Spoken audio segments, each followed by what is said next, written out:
जय हिंद, नमस्कार साथियों। स्वागत है आप सभी का आपके अपने YouTube channel physical education infinity में। कैसे हैं साथियों आप सभी लोग? मैं आशा और उम्मीद करता हूं आप सब लोग बहुत अच्छे होंगे, स्वस्थ होंगे, मस्त होंगे और आप सभी लोगों की तैयारी भी बहुत अच्छी चल रही होगी। साथियों, लगातार हम आप सभी लोगों के लिए क्वेश्चन और आंसर लेकर के आ रहे हैं। तो आज है आपका 27 डे है लगातार। जो क्वेश्चन हैं, सभी क्वेश्चंस इम्पोर्टेंट भी कह सकते हैं, नहीं भी कह सकते हैं, क्योंकि ये तो डिपेंड करता है एग्जामिनर के ऊपर कि क्वेश्चन आएंगे कि नहीं आएंगे एग्जाम में। ये तो हमारे ऊपर नहीं डिपेंड करता है, लेकिन हम वही क्वेश्चंस लेकर के आते हैं जो एग्जाम में पूछे जाते हैं अक्सर। तो साथियों, आपका एक लाइक, एक शेयर, एक सब्सक्राइब ये बताएगा कि आप फिजिकल एजुकेशन को कितना आगे लेकर के जाना चाहते हैं, क्योंकि फिजिकल एजुकेशन ही है जो आपको लाइफ में वो अचीवमेंट दिलाएगा, वो फिजिकल एजुकेशन टीचर बनाएगा। बाकी कोई सब्जेक्ट तो नहीं दिला सकता है, क्योंकि फिजिकल एजुकेशन ही सब कुछ है। ठीक ना? तो आइए हम लोग शुरू करते हैं। हाथ से हाथ मिलाएं, फिजिकल एजुकेशन को आगे बढ़ाएं। प्रश्न वही जो एग्जाम में आए साथियों।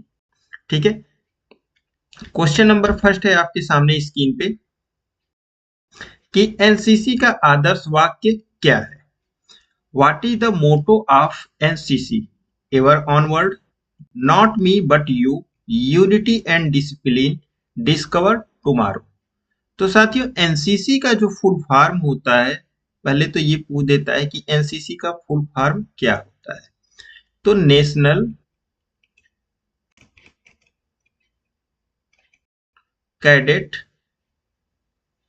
कॉर्प्स, नेशनल फिटनेस कॉर्प होता है, एनसीसी का फुल फॉर्म होता है।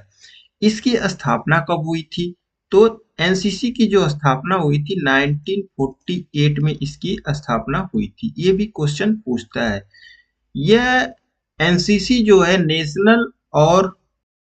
नेशनल लेवल पे जो जितने कॉलेज होते हैं उन कॉलेजों में कराई जाती है एनसीसी। और भारतीय सेना में नौसेना, वायुसेना और सेना जो होती है उसमें अनुशासन और राष्ट्रीयता की भावना सिखाई जाती है छात्रों को।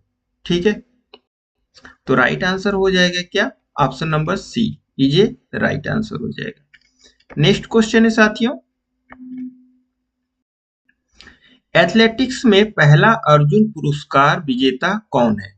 Who is the first Arjun award winner in athletics? Gurbachan Singh Randhawa, Sarabjit Singh, P K Banerjee या फिर सलीम दुर्रानी। बात हो रही है यहाँ पे किस किस गेम की? एथलेटिक्स की। तो एथलेटिक्स में जो पहला अर्जुन अवार्ड दिया गया था ये गुरबचन सिंह रंधावा को दिया गया था। अब आप बता सकते हैं कि अर्जुन पुरस्कार की शुरुआत कब से हुई? तो इनको जो दिया गया था अर्जुन पुरस्कार 1961 में दिया गया था।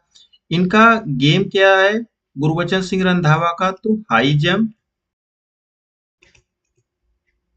और ट्रिपल जंप।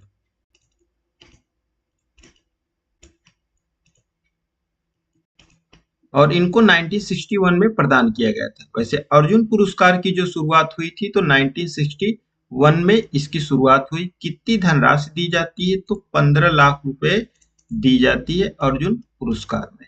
ठीक है, कोई भी जो प्लेयर होता है उसका नेशनल और इंटरनेशनल इंटरनेशनल लेवल पे प्रीवियस ईयर का 4 साल का रिकॉर्ड देखा जाता है। ठीक है, 4 ईयर का, पिछले ईयर का 4 साल का रिकॉर्ड देखा जाता है उसका साथियों। ठीक है, आइए नेक्स्ट क्वेश्चन की तरफ बढ़ते हैं। माका ट्रॉफी सर्वप्रथम कब प्रदान की गई थी? व्हेन वाज द माका ट्रॉफी फर्स्ट अवार्डेड? 1950-51, 52-53, 54-55 या फिर 56-57? माका ट्रॉफी सर्वप्रथम कब प्रदान की गई थी? कमेंट करके आप सभी लोग बताएंगे। तो साथियों, माका ट्रॉफी जो है यह सर्वप्रथम प्रदान की गई थी 1956 और 57 में। अब क्वेश्चन एग्जाम में पूछ देता है कि माका ट्रॉफी का फुल फॉर्म क्या होता है। कमेंट करके आप बताएंगे कि माका ट्रॉफी का फुल फॉर्म क्या होता है, ये किसको दी जाती है और इसकी धनराशि कितनी होती है। ये सभी क्वेश्चन एग्जाम में बनते हैं और पूछे जाते हैं। तो माका ट्रॉफी सर्वप्रथम कब दी गई थी? 1956-57 में दी गई थी सर्वप्रथम।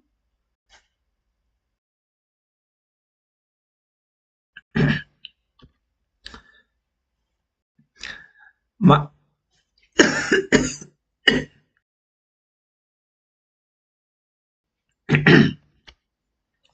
सॉरी दोस्तों।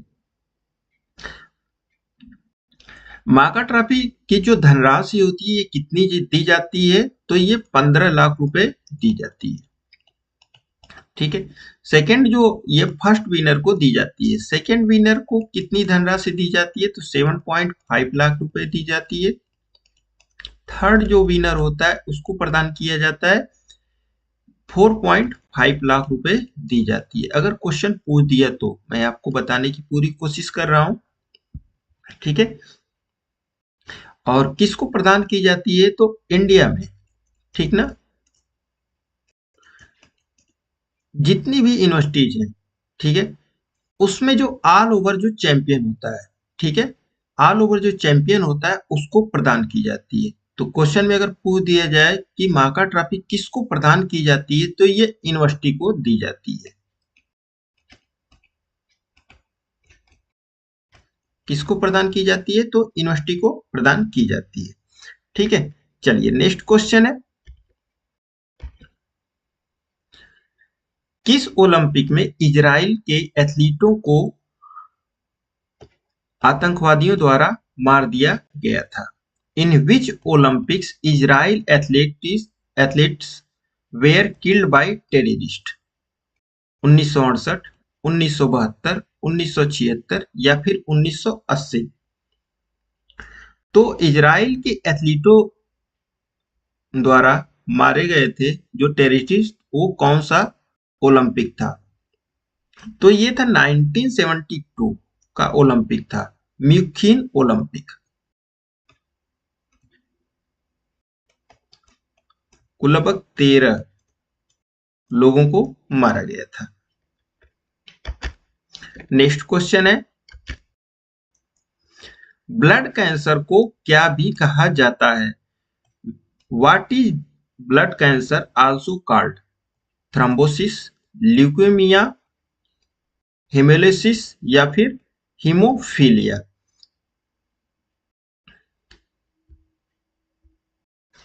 तो साथियों ब्लड कैंसर को कहा जाता है ल्यूकेमिया कहा जाता है। ठीक है। ल्यूकेमिया क्या करता है? हमारे बोन मैरो जो अस्थि मज्जा होती है उसमें ब्लड को, आरबीसी को और प्लेटलेट्स को ये बनने नहीं देता है। ओके। चलिए न्यू क्वेश्चन है, किस बीमारी में पैरोटिड ग्रंथियों में सूजन आ जाती है? In which disease the parotid gland get swollen? Measles, pyorrhoea, filaria या फिर मम्स? किस बीमारी में पैरोटिड ग्रंथियों में सूजन आ जाती है? अगर आपको वीडियो अच्छी लगती है तो एक बार अपने दोस्तों में आप सभी लोग शेयर करें प्लीज। और चैनल पे नए हैं तो प्लीज चैनल को सब्सक्राइब करें और नोटिफिकेशन बेल को जरूर दबाएं, जिससे हम जो भी वीडियो अपलोड करते हैं या फिर लाइव आते हैं तो उसका नोटिफिकेशन आप तक पहुंच सके साथियों। ठीक है। तो राइट आंसर हो जाएगा, सूजन आ जाती है, यह कान और जबड़े के बीच पैरोटिड ग्रंथियां पाई जाती हैं। राइट आंसर हो जाएगा mums is a right answer. New question है,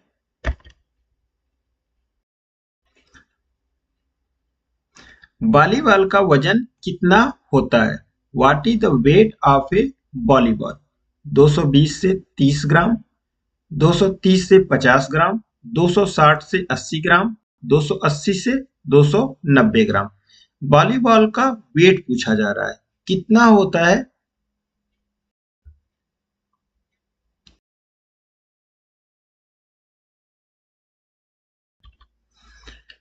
आप अपने साथ एक कॉपी पेन भी जरूर रखें, जो भी आपको क्वेश्चन इंपॉर्टेंट लगता है उस क्वेश्चन को आप जरूर राइट डाउन करें। ठीक है।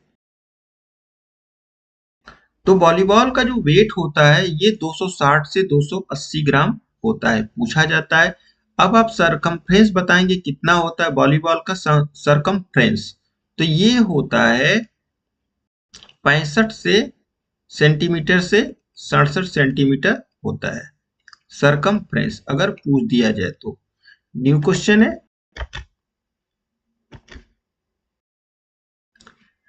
टेबल टेनिस खेलने की सतह फर्श के कितनी ऊंचाई पर होती है?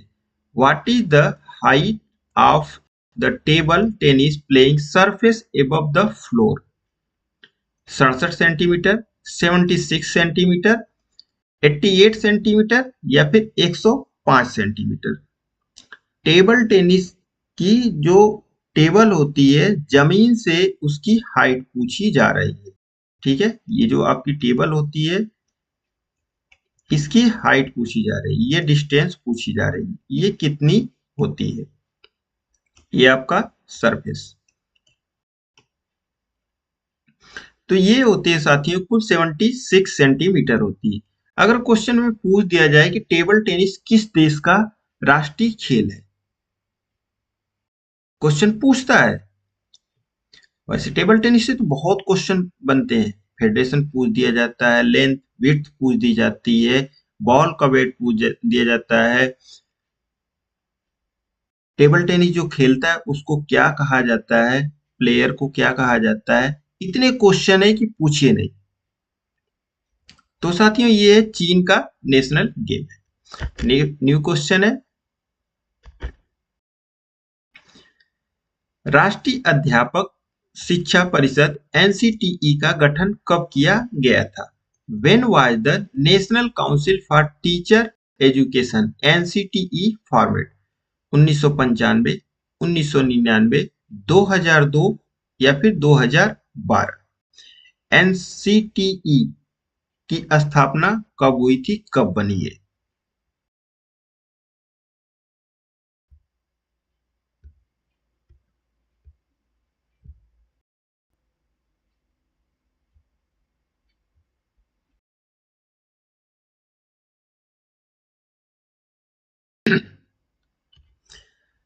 तो एनसीटी की जो स्थापना हुई थी ये 1995 में इसकी स्थापना हुई थी। एनसीटी की स्थापना कब हुई थी? तो 1995 में हुई थी। न्यू क्वेश्चन है, कंप्यूटर के मस्तिष्क के रूप में किसे जाना जाता है? What is known as the brain of the computer? CPU, UPS, mouse या फिर कीबोर्ड? जितने भी एग्जाम्स होने वाले हैं आपके आगामी, उसमें जनरल पेपर श्योर है कि आपको देखने के लिए मिलेंगे। तो कुछ क्वेश्चन, एक दो क्वेश्चन मैंने इंक्लूड किया है, जो अगर आपके क्वेश्चन आते हैं तो आप उसको कवर कर सकते हैं।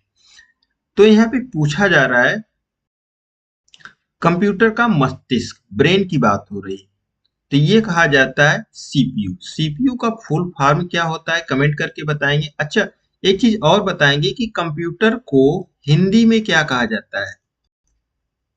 कंप्यूटर को हिंदी में क्या कहा जाता है?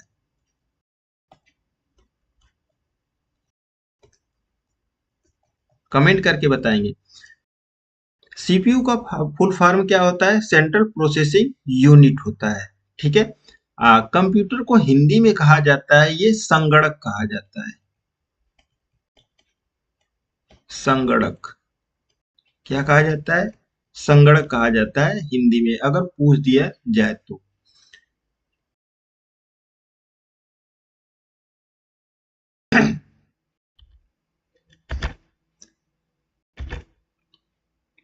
नेक्स्ट क्वेश्चन है, अंतरराष्ट्रीय जिम्नास्टिक महासंघ का गठन कब किया गया था? When was the international gymnastic federation form? 1968, 1975, 1881 या फिर 1894? इंटरनेशनल जिम्नास्टिक फेडरेशन की बात यहाँ पे हो रही है। तो इंटरनेशनल जिम्नास्टिक फेडरेशन की जो स्थापना हुई थी, ये 1881 में इसकी स्थापना हुई थी।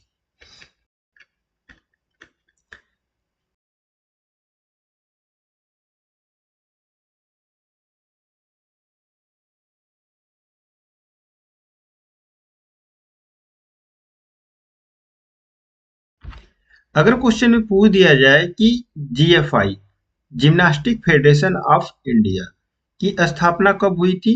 तो 1951। 1951 में जिम्नास्टिक फेडरेशन ऑफ इंडिया की स्थापना हुई थी साथियों। ओके, न्यू क्वेश्चन है,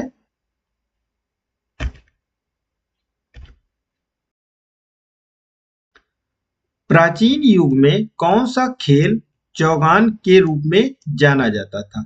विच game is the ancient era is known as Chaugan? Volleyball, polo, chess या फिर पोकर?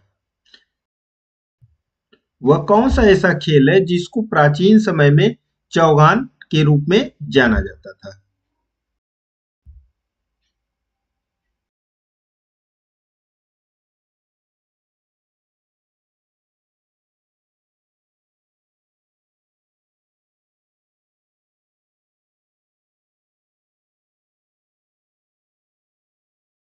राइट आंसर, जितने भी लोग राइट आंसर दे रहे हैं क्या?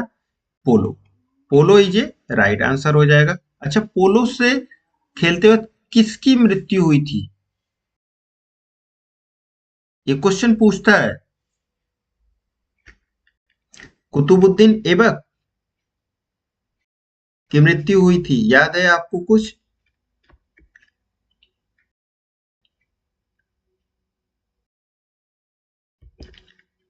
चलिए, नेक्स्ट क्वेश्चन है, पुरुषों की प्रतियोगिता के लिए कबड्डी ग्राउंड की लंबाई और चौड़ाई कितनी होती है? What is the length and width of a kabaddi ground for men's competition? 13 इंटू 10 मीटर, 12 इंटू 10 मीटर, 13 इंटू 9 मीटर, 12 इंटू 9 मीटर। कबड्डी गेम जो होता है उसकी लेंथ और विड्थ पूछी जा रही है, कितनी होती है मेंस की?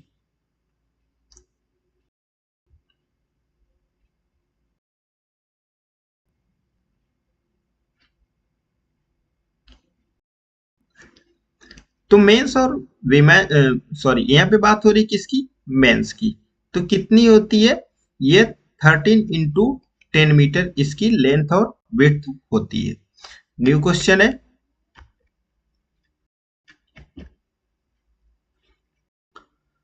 किसी अंतरराष्ट्रीय क्रिकेट मैच में हैट्रिक लेने वाला पहला भारतीय कौन है?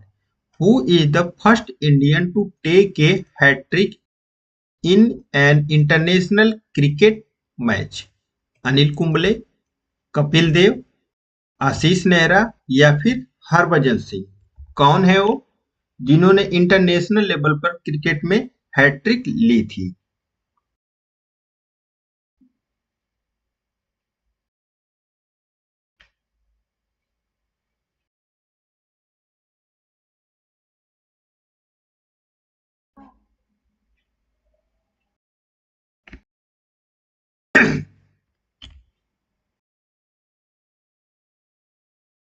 जैसा कि मैं देख पा रहा हूं आपके कमेंट जो आ रहे हैं, हरभजन सिंह। ठीक है, राइट आंसर आप सभी लोग दे रहे हैं। 29 number, Harbhajan Singh is a right answer. Next question है, डंक किससे संबंधित है? डंक इज रिलेटेड टू वॉलीबॉल से, बास्केटबॉल से, कॉर्फबॉल से या फिर नेटबॉल से? डंक शब्द जो है इसकी जो शब्दावली है किस खेल से संबंधित है?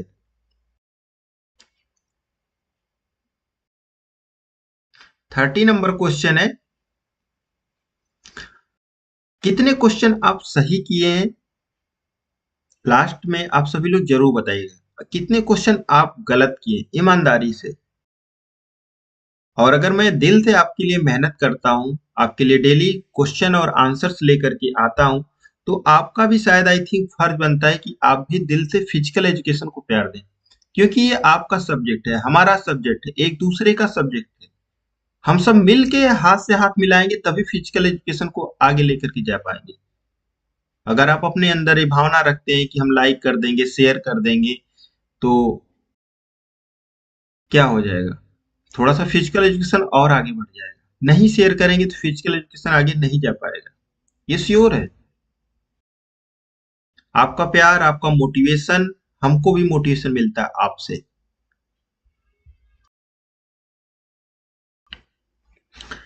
तो राइट आंसर जो डक शब्द है ये संबंधित है किससे? बास्केटबॉल से। ओके, नेक्स्ट क्वेश्चन है, निम्नलिखित में से कौन सा पैमाने का एक प्रकार नहीं है? शोध में उपयोग के लिए जाने वाला क्वेश्चन थोड़ा सा सही फॉर्मेट नहीं हो पाएगा। चलिए नेक्स्ट क्वेश्चन की तरफ बढ़ते हैं।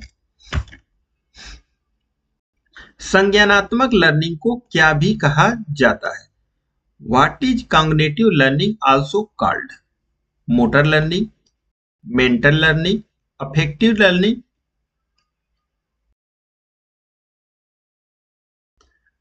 संज्ञानात्मक लर्निंग को क्या कहा जाता है?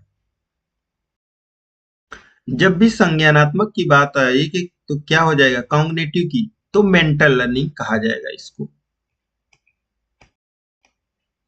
नेक्स्ट क्वेश्चन है, सामाजिक सिद्धांत शिक्षा सिद्धांत किसके द्वारा दिया गया है? Social learning theory is given by Jerome Bruner, William James, Albert Albert Bandura, Max Wertheimer. किसके द्वारा दिया गया है सामाजिक शिक्षा सिद्धांत, social learning theory?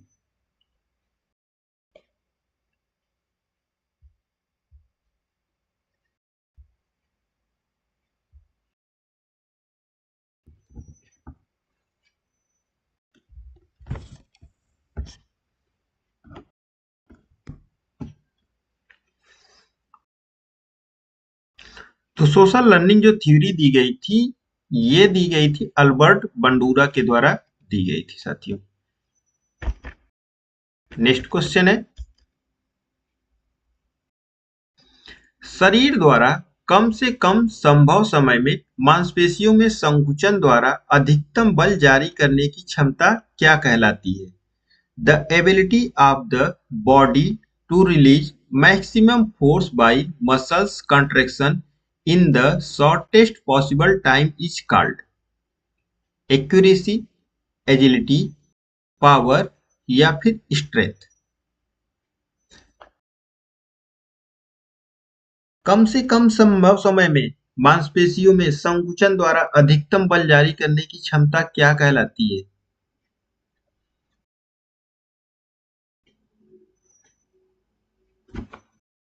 Very good, right answer आप सभी के आ रहे हैं, देख रहा हूं आप लोग दे रहे हैं क्या? Power. Power is a right answer हो जाएगा। नेक्स्ट क्वेश्चन है, स्कॉट मोटर क्षमता परीक्षण में मदों की संख्या कितनी होती है? What is the number of item in Scott motor ability test? स्कॉट मोटर एबिलिटी टेस्ट में कुल कितने आइटम्स होते हैं? 6, 7, 9 या फिर नन ऑफ दीज?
तो कुल कितने आइटम होते हैं? कुल 6 आइटम होते हैं। ठीक है, स्कॉट मोटर एबिलिटी टेस्ट में कौन कौन से होते हैं? स्टैंडिंग ब्रॉड जंप,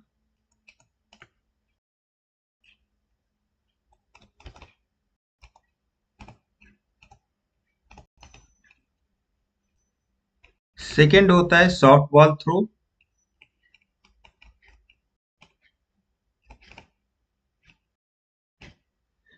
थर्ड होता है जिग जैग रन,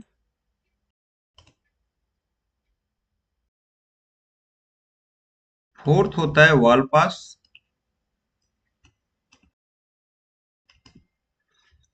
फिफ्थ होता है मेडिसिन बॉल,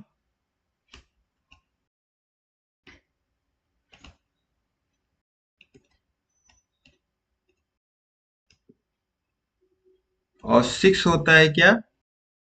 60 यार्ड डैश।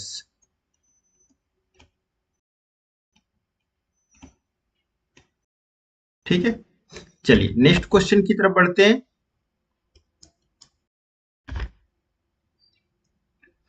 निम्नलिखित में से क्या अल्फा द्वारा चिन्हित किया गया है? Which of the following is donated by alpha? Angular momentum, angular velocity, angular acceleration या फिर एंगुलर डिस्प्लेसमेंट। ठीक है, ए द्वारा क्या चिन्हित किया जाता है?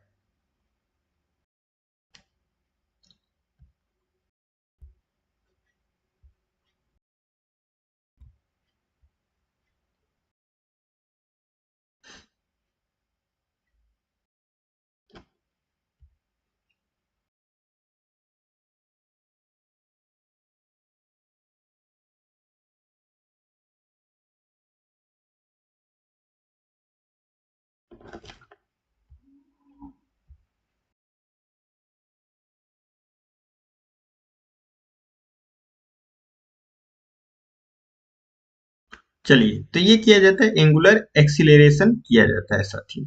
ठीक है, नेक्स्ट क्वेश्चन है। Very good Amanpreet.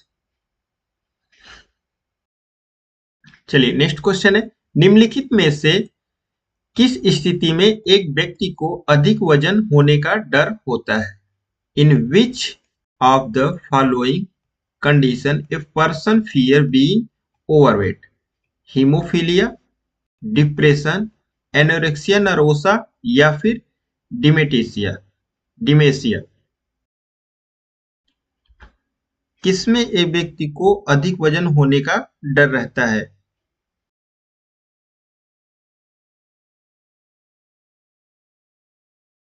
तो सबसे ज्यादा जो वजन होने का डर रहता है एक व्यक्ति में, ये एनक्सिया नर्वोसा में होता है।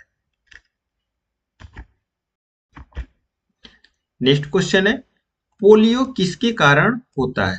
Polio can be caused by air के द्वारा, वाटर के द्वारा, फूड के द्वारा या फिर ऑल ऑफ द एबव। ठीक है, तो पोलियो किसके द्वारा होता है?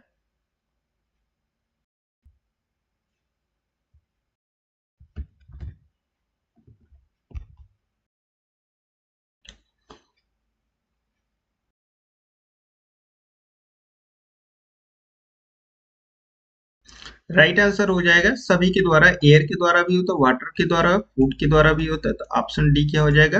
राइट आंसर हो जाएगा। न्यू क्वेश्चन है, कार्बोहाइड्रेट के अभाव में शरीर को ऊर्जा किसके द्वारा दी जाती है? In the absence of carbohydrate what provide energy to the body? किसके द्वारा दी जाती है? विटामिन के द्वारा, मिनरल्स के द्वारा, फैट के द्वारा या फिर प्रोटीन के द्वारा? कार्बोहाइड्रेट के अभाव की बात हो रही है।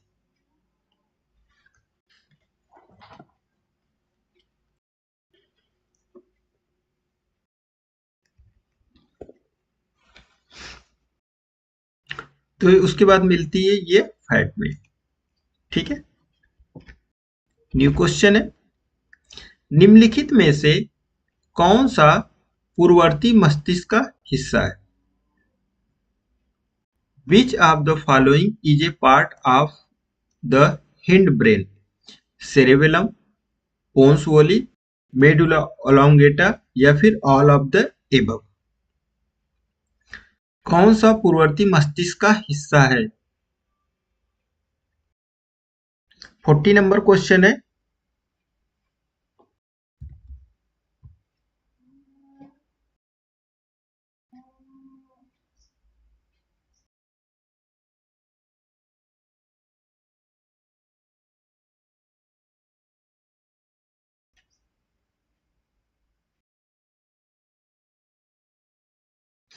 चलिए, तो राइट आंसर क्या हो जाएगा? All of the above. सभी हिस्सा है, सेरेबेलम, पोन्स वैली और मेडुला ओलोंगेटा, ये सभी क्या बोलते हैं? हिस्सा है। नेक्स्ट क्वेश्चन है, किस ग्रंथि को सुप्रारेनल ग्रंथि भी कहा जाता है? Which gland is also called suprarenal gland? Adrenal gland, testis, ovaries या फिर थायराइड ग्लैंड?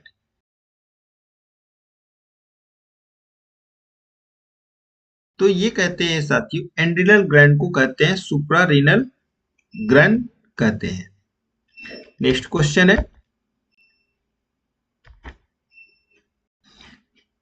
इंडोर फुटबॉल को क्या भी कहा जाता है? What is indoor football also called? फुटसन, फुटसॉल, फुटूस या फिर फुटसन? आया हुआ है क्वेश्चन एग्जाम में। ठीक है, कुछ लोगों को लगता है कि क्वेश्चन ये सब एग्जाम में नहीं आए हुए हैं, ऐप में नहीं आते हैं। वो आपकी मर्जी है, मैं किसी को फोर्स थोड़ी कर सकता हूँ।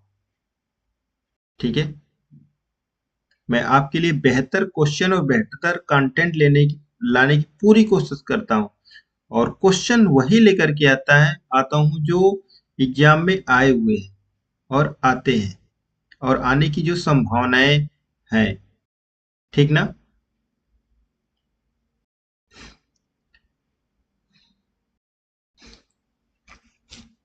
तो जितने भी साथी राइट आंसर दे रहे हैं, क्या फुटसल? फुटसल क्या है? राइट आंसर है। नेक्स्ट क्वेश्चन है, ऊतकों के अध्ययन को क्या कहा जाता है? What is the study of tissues called? Pathology, स्पिंजोलॉजी, हिस्टोलॉजी या फिर एंटोमोलॉजी? ऊतकों के अध्ययन को क्या कहा जाता है?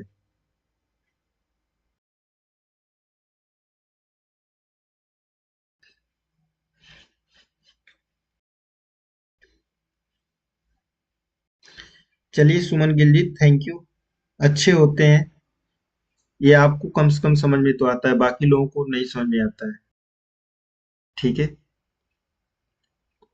अपनी अपनी लाइफ है, अपनी अपनी मर्जी है और अपनी अपनी मेंटलिटी है। किसी को समझ में आएगा, किसी को नहीं समझ में आएगा, हम किसी को फोर्स नहीं कर सकते हैं।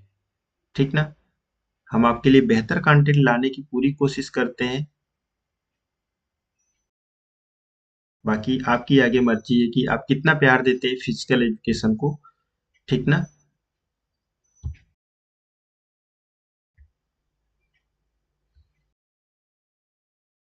आप कितना प्यार देते हैं फिजिकल एजुकेशन को, ये आपकी लाइफ है। चलिए, राइट आंसर क्या आ जाएगा? हिस्टोलॉजी। ऊतकों के अध्ययन को कहा जाता है हिस्टोलॉजी कहा जाता है।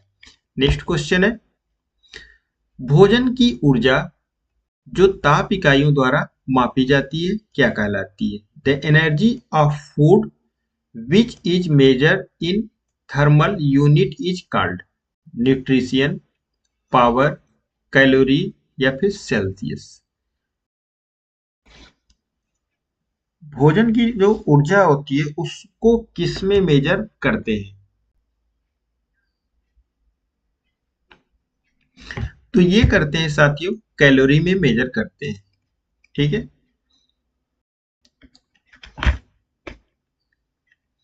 नेक्स्ट क्वेश्चन है, श्वसन प्रणाली का सबसे महत्वपूर्ण हिस्सा कौन सा है? What is the most important part of the respiratory system? Brain, heart, wind pipe या फिर लंग्स? रिस्पिरेटरी सिस्टम का जो मोस्ट इंपॉर्टेंट पार्ट कौन सा है इसमें?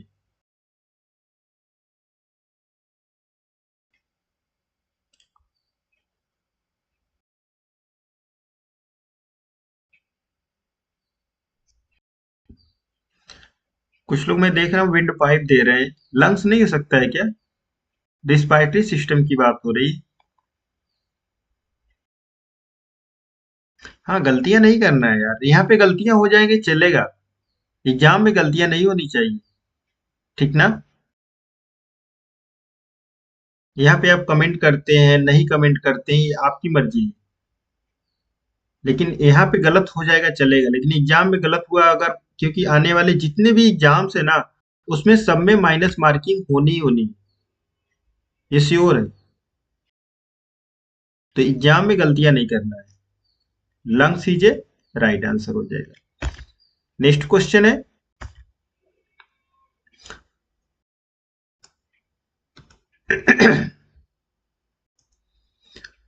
सुल्तान Azlan Shah cup hockey tournament कहाँ आयोजित किया जाता है?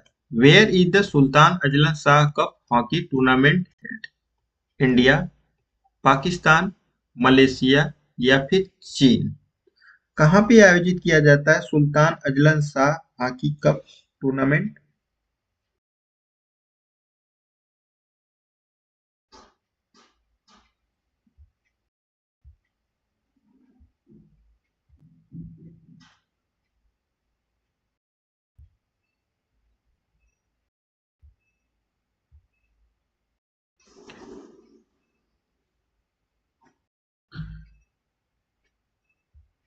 वाह रे मेरे फिजिकल एजुकेशन के शेर, ये तो पता चल रहा है कि आप कितना प्यार देते हैं फिजिकल एजुकेशन को। ठीक है, एक बार दिल से लाइक भी कर दिया करो यार, अगर मैं आपके लिए क्वेश्चन लेकर के आता हूँ तो। नहीं करते हैं तो कोई बात नहीं। चलिए, तो जितने लोग भी राइट आंसर दे रहे हैं, क्या मलेशिया राइट आंसर हो जाएगा। नेक्स्ट क्वेश्चन है, क्योंकि मैं ये चाहता हूं ना कि फिजिकल एजुकेशन सभी तक पहुंचे। बहुत से ऐसे स्टूडेंट हैं जो अक्सर मैसेज करते रहते हैं कि sir please plate paid class चलाया करिए, पेड क्लास। मैं नहीं चलाना चाहता हूँ यार। यूट्यूब से मेरा कोई खर्चा नहीं चलता है, न यूट्यूब से पैसे आते हैं, न मैं लेता हूँ। ये आपका और मेरा सभी का एक जुड़ने का मौका मिलता है कि फिजिकल एजुकेशन को आगे लेकर के जाए। ठीक ना? तो दिल से अगर मैं मेहनत करता हूँ आपके लिए, हम सभी के लिए, एक दूसरे के लिए, तो आपका भी फर्ज बनता है कि ज्यादा से ज्यादा शेयर करें और फिजिकल एजुकेशन को आगे बढ़ाएं। नहीं शेयर करते तो कोई बात नहीं। ठीक ना? ज्यादा टाइम नहीं लगता है वीडियो को प्राइवेट और अनलिस्टेड करने में, बस कुछ समय लगते हैं।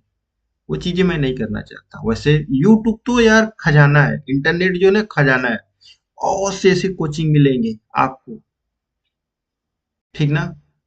और आपसे पैसे लेंगे कहीं ना कहीं तरीके से, आपको पैसे देना पड़ेगा। आप कितना प्यार देते हैं ये आपका निर्भर करता है। मैंने भी बना रखा है। ठीक है, सारे कंटेंट जो मैं देता हूँ सब पेड के कंटेंट देता हूँ। मेरा भी दिल करता था कि यार लाओ मैं भी पेड क्लास चलाता हूँ, फिर कहता नहीं यार जाने दो। सच बता दे रहा हूँ। ठीक ना? बाकी आपकी मर्जी है जी, कोई बात नहीं। चलिए नेक्स्ट क्वेश्चन है, डाइविंग प्रतियोगिता के दौरान गोताखोरों के लिए उपयोग की जाने वाली अधिकतम ऊंचाई कितनी होती है? ठीक है, what is the maximum height use for driving during diving competition? 5 metre, 10 metre, 20 metre या फिर 20 मीटर्स? ठीक है। हाँ यार, सुनील कुमार जी इमोशनल कर देता हूँ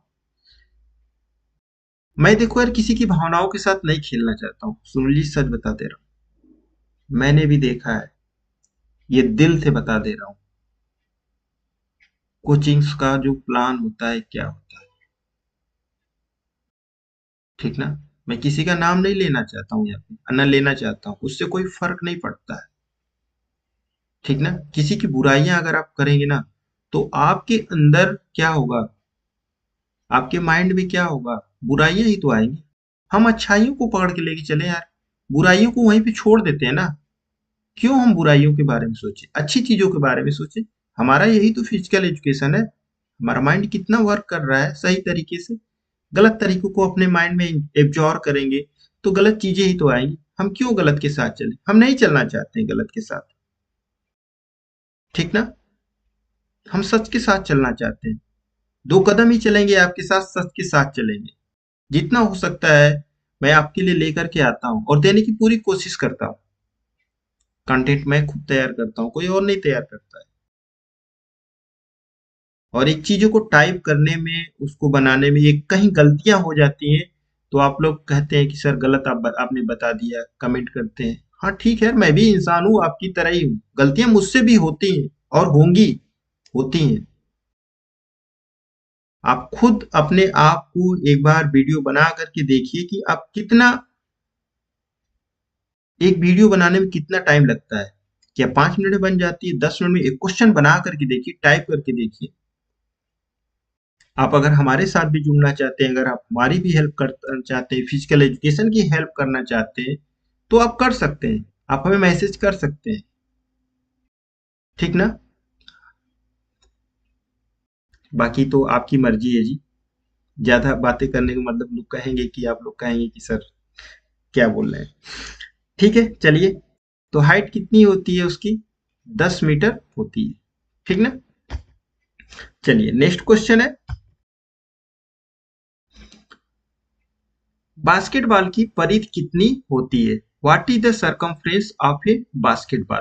75 से 78 सेंटीमीटर, 80 से 82 सेंटीमीटर, 65 से 67 सेंटीमीटर, या फिर 55 से 58 सेंटीमीटर?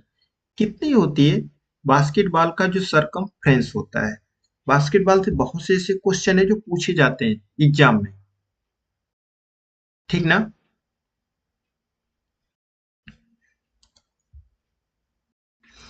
तो जितने भी साथी मैं देख पा रहा हूँ, अब दे रहे हैं आंसर क्या? 75 से 78 सेंटीमीटर इसकी, इसका सरकमफ्रेंस होता है। अब आप इसी के साथ साथ कमेंट करके बता दीजिए कि बास्केटबॉल का फेडरेशन का नाम क्या है, कब इस्टेब्लिश हुई, बोर्ड की हाइट कितनी होती है, लेंथ और विड्थ कितनी होती है, प्लेयर्स के कितने प्लेयर्स खेलते हैं, ठीक ना? 3 सेकेंड, 5 सेकेंड, 8 सेकेंड, आप इसके बारे में लिखना चाहते हैं तो लिख सकते हैं साथियों। ये क्वेश्चन सभी बनते हैं और पूछे जाते हैं। चलिए नेक्स्ट क्वेश्चन है, जिम्नास्टिक को 4 प्रकार में किसने बांटा? Who divided gymnastics into 4 types? पर हेनरिक लिंग, जामलन लिंग, गट्समथ, या फिर चार्ल्स बक? 49 नंबर क्वेश्चन है,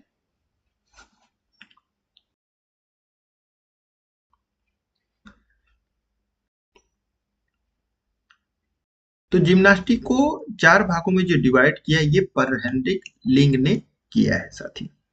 राइट आंसर हो जाएगा। एंड नेक्स्ट क्वेश्चन है,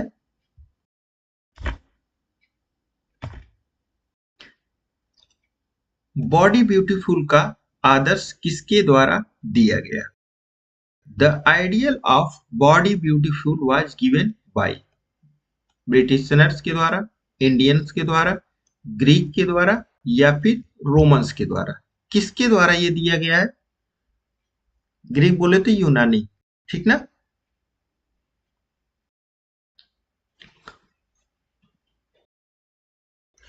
तो ये दिया गया साथियों, ग्रीक के द्वारा दिया गया है, यूनानियों के द्वारा दिया गया है।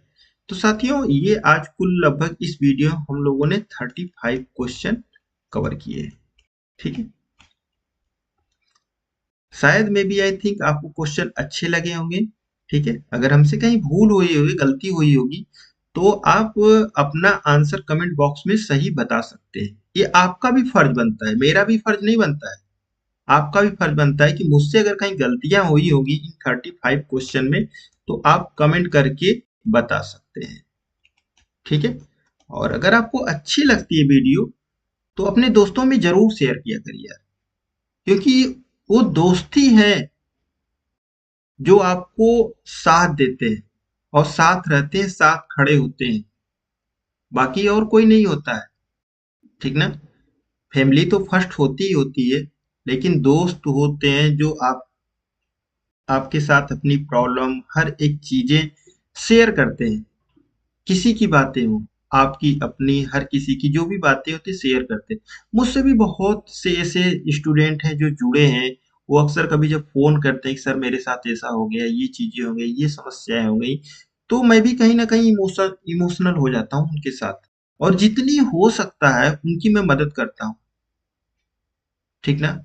सिलेक्शन भी मिलता है, अच्छा भी लगता है, बहुत अच्छा लगता है, अंदर से खुशी होती है।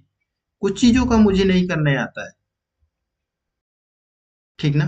प्रचार प्रसार करने नहीं आता है तो कोई बात नहीं, लेकिन फिर भी जितना हो सकता है उतना मैं मेहनत करता हूँ। वाह भाई, लव यू उड़ीसा, जय जगन्नाथ। आपके यहाँ से बहुत लोग मुझसे जुड़े हैं। ठीक ना?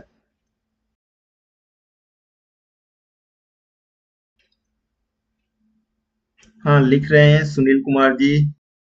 सही, कुछ क्वेश्चन, नए क्वेश्चन भी सीखने को मिलते हैं। हाँ, जरूर मिलेंगे। आप किसी की वीडियो देखिए, यूट्यूब पे बहुत सी वीडियो बनी है, बहुत सी वीडियो पड़ी है। कुछ लोग बहुत फालतू की वीडियो बनाते हैं, मुझे नहीं वो चीजें पसंद आती। मैं किसी का नाम नहीं ले रहा हूँ, ना किसी से कोई मतलब है। बस मेरा ये मानना है, आप पढ़िए, पढ़ करके जिस एग्जाम की आप तैयारी कर रहे हैं उस एग्जाम को आप निकालिए, अपना टारगेट बनाइए, टारगेट फिक्स करिए। ठीक है? तो चलिए, हम सभी लोग हाथ से हाथ मिलाएं, फिजिकल एजुकेशन को आगे बढ़ाएं जितना हो सके। ठीक ना साथियों? बेस्ट ऑफ लक, आपका जो भी एग्जाम्स आने वाला है उसके लिए आप सभी लोगों को दिल से best of luck. Thanks for watching. हाथ से हाथ मिलाएं, फिजिकल एजुकेशन को आगे बढ़ाएं। ठीक ना? Okay, bye bye, take care, love you all my dear friends.